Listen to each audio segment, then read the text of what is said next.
सखर में शहीद कयल सहाफ़ी जॉन मोहम्मद महर जे असल कातिलनि खे 4 महीननि खां वधीक अरसो थियण बावजूद गिरफ़्तार न कयो वियो। कातिल हुक्मराननि ऐं पुलिस जी ख़ातिरनि समेत अदालती हुक्मनि खां पोइ बि सोघा न थिया सहाफ़ियुनि जे एहतिजाजी तहरीक जारी।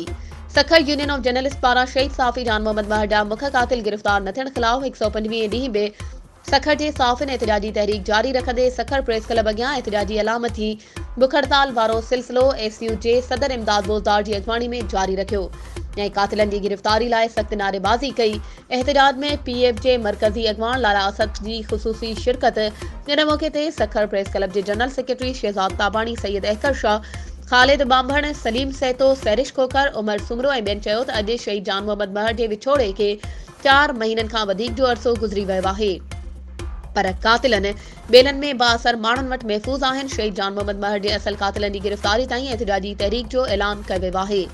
इन रस में 19 डिसंबर ते मुल्कगीर एहतिजाज कयो वेंदो। 25 डिसंबर ते सॼी सिंध जे प्रेस क्लबनि ॿाहिरां अलामती बुख हड़ताल कई वेंदी।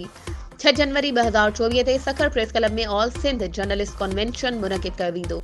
वधीक ख़बरुनि ऐं अपडेट्स जे लाइ असांजे चैनल खे सब्सक्राइब कयो ऐं हा, बेल आइकन खे प्रेस करणु न विसारिजो त जीअं असांजी हर नई अचण वारी वीडियो तव्हां ताईं पहुची।